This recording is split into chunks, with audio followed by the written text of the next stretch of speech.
Hey lads, this is Don't Starve Explained. First we'll be going through the basic summary of the game, then we'll be going into fan theories. Wilson, a gentleman scientist, is the protagonist of Don't Starve.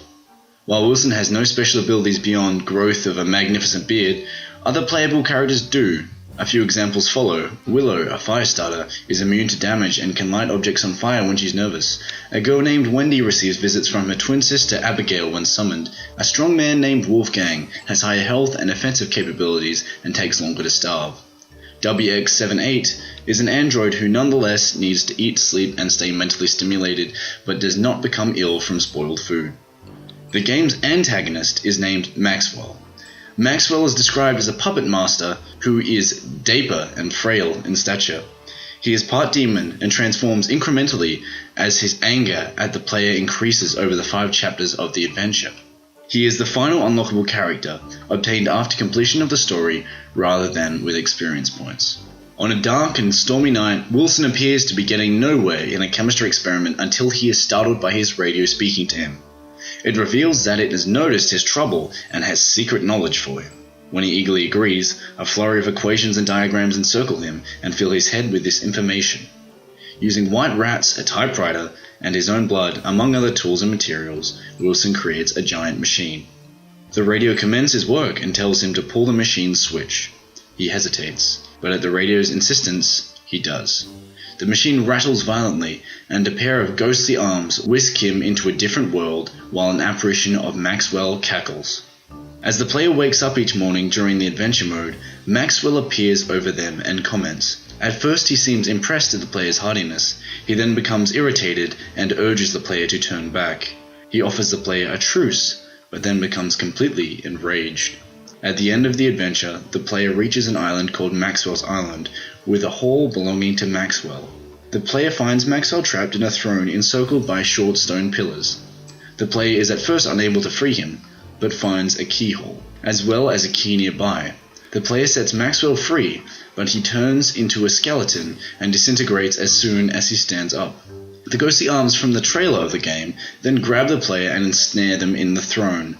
An epilogue implies that the player will take on a villainous role similar to that of Maxwell's, using newfound powers given by the throne, but will nonetheless be trapped forever. Don't Starve, Hell Theory. The Maxwell at the end of the game is the same playable Maxwell. He remarks upon a number of things that he implies are his doing. He says the harp statue is not his best work. He says he imprisoned Wes because he displeased him, etc. I don't know if you actually go back and kill Wilson per se, but I've completed adventure mode once, and yes, Maxwell crumbles to dust right in front of you. If you complete adventure mode again, your character just takes the place of the last person to complete adventure mode. There's a theory that the wilderness world is hell or purgatory. All the characters in the character select screen have flames in their background, and they all display some form of wickedness that would land them there. Wilson is a scientist depicted as performing experiments on helpless animals. Willow burns everything. Wendy killed her sister and in general is sadistic and cruel. The robot's empathy module is not detected. Wickerbottom's librarian was probably just overly mean or strict and probably enforced a no fun allowed policy. Maxwell lured many unsuspecting people to this world where they all died. Note the skeletons and the ending implying Wilson might do the same. Wes and Wolfgang are the only ones that don't make much immediate sense. Maybe Wolfgang was a bully and Wes is there because he's a damn dirty mime, and nobody likes mimes.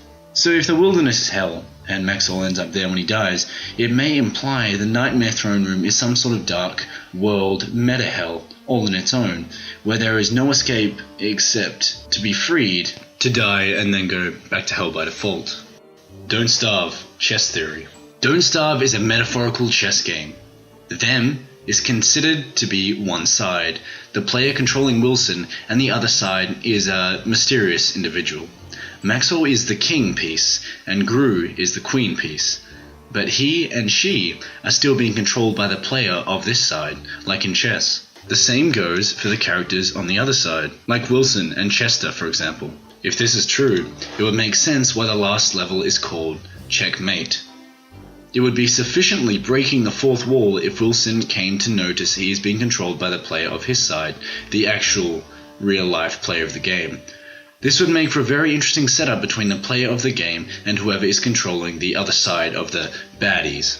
I would imagine the way the game has been going is Wilson would take a position much like Maxwell, and Wilson would try to kick others into coming into his realm to take his place from the throne.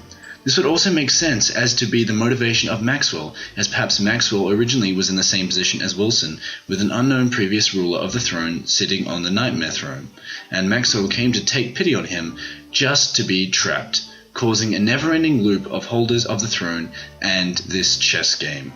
Hopefully that was helpful, guys. Thanks for watching.